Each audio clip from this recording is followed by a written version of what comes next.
Friends, कल आपको मैंने अपने वीडियो से बताया था कि आज से हम कंप्यूटर से रिलेटेड कुछ क्लासेस शुरू करेंगे, क्योंकि कंप्यूटर जो है वो इम्पॉर्टेंट हो गया है हर कॉम्पिटिटिव एग्ज़ाम्स में और उसका बेसिक नॉलेज हमें पता होना चाहिए। तो आज सबसे पहले हम किसी चीज़ को जब पढ़ते हैं तो उसका इंट्रोडक्शन पार्ट हमें पढ़ना बहुत ज़रूरी होता है। तो आज सबसे पहले हम कंप्यूटर का जनरल इंट्रोडक्शन समझेंगे कि क्या होता है कंप्यूटर। हम बाइलिंगुअल चलेंगे, हिंदी में भी चलेंगे और इंग्लिश में भी चलेंगे।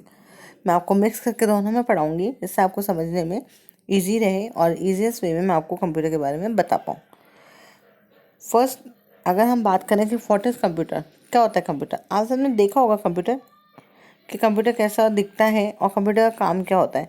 तो कंप्यूटर एक इलेक्ट्रॉनिक डिवाइस है जो सिर्फ क्या करती है, कैलकुलेशंस करती है। ठीक है, तो उसे हम कंप्यूटर कहते हैं। कंप्यूटर किसने दिया था? तो उनका नाम भी सी से शुरू होता है, चार्ल्स बेबेज। कंप्यूटर कौन से वर्ड से निकल के बना है? तो कंप्यूट वर्ड से निकल के बना है। कंप्यूट का मतलब क्या होता है? गणना करना होता है, मतलब कैलकुलेशंस करना होता है। ठीक है, फिर कंप्यूटर में सबसे इंपॉर्टेंट वर्ड्स क्या होते हैं, क्या ज़रूरी है कंप्यूटर्स में, कौन कौन से वर्ड्स ज़रूरी होते हैं? तो देखिए, सबसे पहला वर्ड होता है डेटा। डेटा जो भी आंकड़े होते हैं, चाहे वो कैसे भी हो, अनऑर्गेनाइज आंकड़े। तो अब वो आंकड़े जो दो तरीके के होते हैं, एक तो होता है अल्फा न्यूमेरिक और एक होता है न्यूमेरिक। मतलब एक तो ऐसे आंकड़े जो संख्यात्मक हो और एक अल्फा ऐसे आंकड़े जो अल्फ़ाबेट भी हो और न्यूमेरिक भी हो।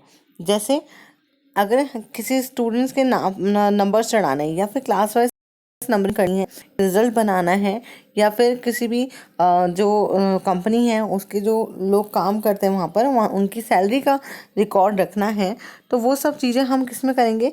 न्यूमेरिक डेटा में या संख्यात्मक डेटा में करेंगे। लेकिन अगर एड्रेस भी लिखना है, उनका हमें नोट करना है, तो वो सब काम हम किस में करेंगे? Alpha numeric.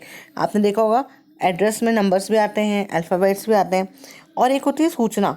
सूचना क्या होती है? जो हम कंप्यूटर को देते हैं। जैसे सपोज करिए कि हमने सूचना डाली, कंप्यूटर में हमें सेव करनी है, तो मुझे कंप्यूटर में सेव करनी है, किसी का एड्रेस सेव करना है, उसके पूरा डेटा सेव करना है कि ना ये है, मतलब जो पर्सन है वो कहाँ काम कर रहा है, उसका एड्रेस क्या है, उसका ब्लड ग्रुप क्या है, उसको कितनी सैलरी मिलती है। और तो ये सब मुझे डेटा इंफॉर्मेशन जो है वो हम कहाँ सेव करके रख सकते हैं? वो हम कंप्यूटर में सेव करके रख सकते हैं। अब कंप्यूटर की क्या कैरेक्टरिस्टिक है, क्या विशेषताएं, कुछ तो अलग होगा। तो सबसे पहले अगर आप देखें तो सिंपल सी बात है, एक इलेक्ट्रॉनिक डिवाइस है। कंप्यूटर जो है, हम उसको जो भी कमांड देते हैं वो उसको कैलकुलेट करके दे देता है। और कंप्यूटर मतलब उसमें कोई त्रुटि नहीं होती, त्रुटि रहित होता है, एक्यूरेट होता है। जो भी आंसर आता है वो एक्यूरेट होता है, स्पीडी होता है, टाइम पे काम करके देता है हमें। और हम जैसे इंस्ट्रक्शन उसको देते हैं, जैसे दिशा निर्देश देते हैं, उसी तरीके से काम करता है। और सबसे मोस्ट इम्पॉर्टेंट चीज़, हम जितनी भी इंफॉर्मेशन है कंप्यूटर में स्टोर करके रख सकते हैं, या कंप्यूटर के माध्यम से जो सेकेंडरी मेमोरी होती है उसमें स्टोर करके रख सकते हैं। मैं आपको आगे समझाऊंगी। दो तरीके की मेमोरीज होती हैं, प्राइमरी मेमोरी और सेकेंडरी मेमोरी। कुछ टाइम के लिए अगर हमें डेटा सेव करके रखना है कंप्यूटर में, तो प्राइमरी मेमोरी में आएगा। और अगर उसी को हम हार्ड डिस्क में या फिर पेन ड्राइव में सेव करके रखेंगे, तो वो सेकेंडरी मेमोरी में आएगा। अब कंप्यूटर के यूजेस कहाँ कहाँ हैं? बैंक जाते हैं, आपने देखा होगा, सारी जो बैंक्स में एंट्रीज होती हैं, पासबुक एंट्रीज हैं, या जो भी आपके अकाउंट्स की जितनी भी एंट्रीज हैं, वो सब किस में होती है? कंप्यूटर में। एजुकेशन सेक्टर में आप कहीं जाओगे, स्कूल कॉलेजेस में, वो सारे काम कंप्यूटर से होने लग गए हैं।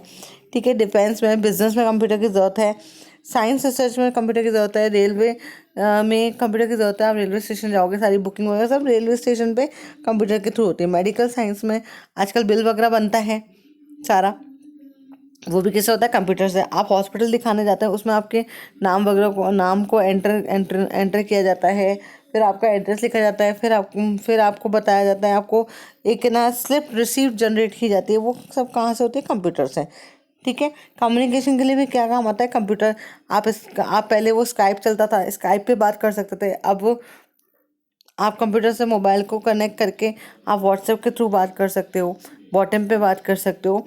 तो ये सब चीज़ें किससे? कंप्यूटर से रिलेटेड है। ठीक है, या फिर वीडियो कॉल कर सकते हो। अब कंप्यूटर के कार्य क्या है? What are the functions of computer? Computer क्या क्या काम करता है? देखिए, कंप्यूटर 4 काम करता है। सबसे पहले डेटा कलेक्शन, डेटा का संकलन करता है, डेटा को कलेक्ट करता है। कि जैसे कुछ भी डेटा है वो हमने कलेक्ट करे और उसके बाद उस डेटा को स्टोर करेगा। उसको हमने डेटा को कलेक्ट करा, डेटा को कलेक्ट करने के बाद उसको कंप्यूटर में हमने स्टोर किया। स्टोर करने के बाद उस डेटा का हमने प्रोसेस किया, जैसे हमें जो भी हमने डेटा ऐड किया, जैसे हमने कुछ स्टूडेंट्स के मार्क्स ऐड करें, ठीक है। अब हर एक बच्चे के कितने मार्क्स हैं वो हमने उसमें कलेक्ट करा डेटा, और रिजल्ट डेटा कलेक्ट करने के बाद क्लास वाइज रिजल्ट निकालना है। तो अब क्या करा, उस डेटा को स्टोर करा, हर क्लास का स्टोर करने के बाद फिर उस डेटा का कैलकुलेट करके उसकी परसेंटेज निकाली, और परसेंटेज निकालने के बाद हम फिर बता सकते हैं कि इतनी इतनी परसेंटेज आई हर बच्चे की हर क्लास में, और कौन सा बच्चा क्लास में टॉपर आया और कौन सा बच्चा स्कूल लेवल पे टॉपर आया। तो वो हमने किससे करा, इस कंप्यूटर से ही करा।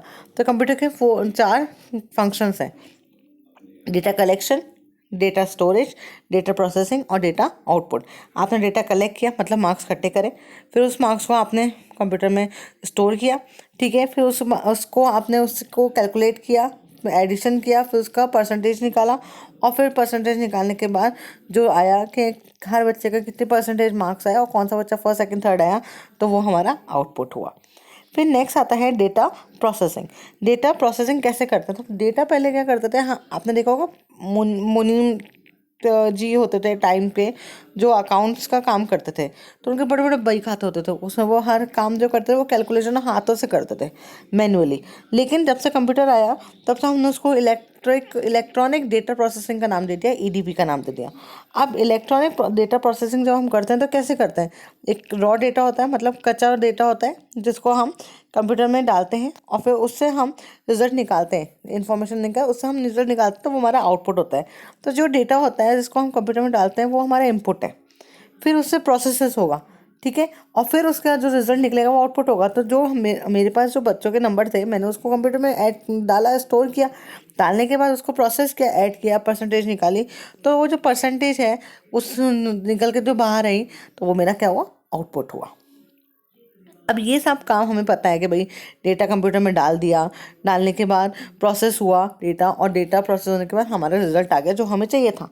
लेकिन ये सब काम करता कौन है कंप्यूटर में, तो कंप्यूटर के 3 पार्ट्स होते हैं जो ये काम करते हैं। एक तो होता है इनपुट यूनिट, एक होता है सेंट्रल प्रोसेसिंग यूनिट, और एक होता है आउटपुट यूनिट। इनपुट यूनिट का क्या काम है, जैसे इसमें बताया हुआ है कि इनपुट यूनिट का काम क्या है कि वो पैसे आप उसमें डाल दो, और डालने के बाद उसमें आप है ना डेटा डाल दो, ठीक है। डालने के बाद वो डेटा प्रोसेस होगा। अब प्रोसेस होने के लिए वो कहाँ जाएगा, सीपीयू में जाएगा। जो सीपीयू जो है वो कंप्यूटर का दिमाग कहलाता है, तो दिमाग के पास जाएगा। अब सीपीयू में 2 चीज़ें होती हैं, एक तो होता है एएलयू, अर्थमेटिक लॉजिकल यूनिट, और एक होता है कंट्रोल यूनिट, ठीक है। 2 यूनिट्स होते हैं। अब इन दोनों का काम क्या है कि जैसे ही आपने डेटा कंप्यूटर में डाला इनपुट यूनिट से, वैसे ही वो डेटा कहाँ गया, सीपीयू में गया। अब सीपीयू क्या है, कंप्यूटर का ब्रेन है। अब आपको मैं कहूँ कि आप इसको सॉल्व करके बताओ क्वेश्चन को, तो आप अपने दिमाग से इसे सॉल्व करोगे, तो आपका दिमाग क्या है, कंप्यूटर है, ठीक है। ऐसे कंप्यूटर का दिमाग क्या है, सीपीयू है। तो वो वहाँ पे सॉल्व करेगा। उसको सॉल्व करने के बाद वो कैसे सॉल्व करेगा, अगर मैथमेटिकल कैलकुलेशंस हैं तो वो एएलयू से सॉल्व करेगा, अर्थमेटिकल लॉजिकल यूनिट, मतलब अर्थमेटिक तरीके से उसको सॉल्व करेगा, और लॉजिकली उसको बताएगा कि भाई तार्किक रूप से ये सही है या गलत है, ठीक है। और कंट्रोल यूनिट क्या करेगा कि जो काम हो रहा है ब्रेन में उसको कंट्रोल करेगा। जैसे हमारा ब्रेन है ना, उसमें हम क्या करते हैं, वो कैलकुलेट करता है, और जितने भी हमारे जो बॉडी है इसके जो फंक्शन है वो कौन कंट्रोल करता है, हमारा ब्रेन करता है। ऐसे ये सारे काम सीपीयू करता है, और सीपीयू में 2 चीज़ें होती हैं, एएलयू और कंट्रोल यूनिट। जैसे इसमें बता रखा है कि अगर आप इनपुट यूनिट की बात करें तो एटीएम होता है। एटीएम में आप क्या करते हैं, पैसे निकालने जाते हैं, पिन नंबर डालते हैं, पिन नंबर डालना होता है, उसके बाद पिन नंबर डालते ही वहाँ पर अब वो मैसेज पहुँच जाता है, ठीक है। कीपैड के थ्रू आपने यूज़ किया, पिन नंबर डाल दिया। अब पिन नंबर डालने के बाद फिर क्या होगा, वहाँ प्रोसेसिंग होगी। प्रोसेसिंग किस में होगी, सीपीयू में। और जब प्रोसेसिंग होगी तो उससे क्या होगा, पैसे बाहर आ जाएंगे, और जो आपकी ट्रांजेक्शन जो स्लिप है वो भी बाहर आ जाएगी। सीपीयू क्या होता है, मैंने आपको बता दिया, प्रोसेसर होता है, कंप्यूटर का ब्रेन कहते हैं इसे, ठीक है। और इसका काम क्या होता है, इनपुट को आउटपुट में कन्वर्ट करना इसका काम होता है। सीपीयू के कितने यूनिट होते हैं, देखिए, input unit, central processing unit, इसमें होते हैं अर्थमेटिक यूनिट, कंट्रोल यूनिट और मेन मेमोरी, 3 पार्ट हुए, ठीक है। ये दोनों ये 2 पार्ट तो क्या करते हैं, कार्य करते हैं। अब इसमें 3 पार्ट होते हैं, है ना। फिर आउटपुट यूनिट, तो ALU का काम क्या है? ALU का काम है कि ये सारे जो कैलकुलेशंस है वो करेगा, ठीक है, जितनी भी गणना है, जोड़ घटाव भाग गुणा ये सब करेगा, ठीक है, और तुलनात्मक अध्ययन करेगा, मतलब कोई नंबर किसी से ज़्यादा बड़ा है, कम है, छोटे यस है या नो है, इसका भी बताएगा। कंट्रोल यूनिट का काम क्या है कि जितने भी डिवाइसेस हैं, प्रोसेस हैं कंप्यूटर के, उनको कंट्रोल करेगा और गतिविधियों में तालमेल बिठाएगा। ये थोड़ा ना कि अगर किसी ने कोई काम दिया तो आपस में लड़ाई हो जाएगी तो काम बिगड़ जाएगा। इसका काम क्या होता है? काम को सही करना, ठीक है। और मेमोरी का काम क्या होता है? इसमें मैंने आपको बताया 2 मेमोरी होती है। एक कौन सी होती है? एक प्राइमरी मेमोरी होती है जो कुछ टाइम के लिए होती है और उसके बाद वो इरेज हो जाती है। जब तक आप काम कर रहे हो तब तक वो रहेगी, फिर जैसे कंप्यूटर बंद हुआ, लाइट गई, वैसे वो इरेज हो गई। लेकिन कुछ मेमोरी ऐसी होती है जो सेकेंडरी उसमें जाती है, सेकेंडरी मेमोरी कहते हैं उसको। जैसे पेन ड्राइव में, फ्लॉपी डिस्क में ना आपने रख कर दी, मतलब सेव करके रखी, उसको सेकेंडरी मेमोरी कहते हैं। और लास्ट हुआ आउटपुट यूनिट। तो आउटपुट यूनिट का अंग है कि अगर आपने जो भी प्रोसेस किया उससे जो रिजल्ट निकला उसको हम क्या कहेंगे? आउटपुट कहेंगे। तो कंप्यूटर के कितने पार्ट हुए? 3 पार्ट्स हुए। पहला इनपुट यूनिट, ठीक है। दूसरा CPU। CPU के कितने पार्ट हैं? 3 पार्ट हैं, ठीक है। सेंट्रल प्रोसेसिंग यूनिट में 3 पार्ट हैं, एक तो ALU अर्थमेटिक लॉजिकल यूनिट, एक कंट्रोल यूनिट और एक मेन मेमोरी, ठीक है। और फिर CPU में काम करने के बाद क्लास में क्या आ जाएगा? मेमोरी यूनिट आ जाएंगे।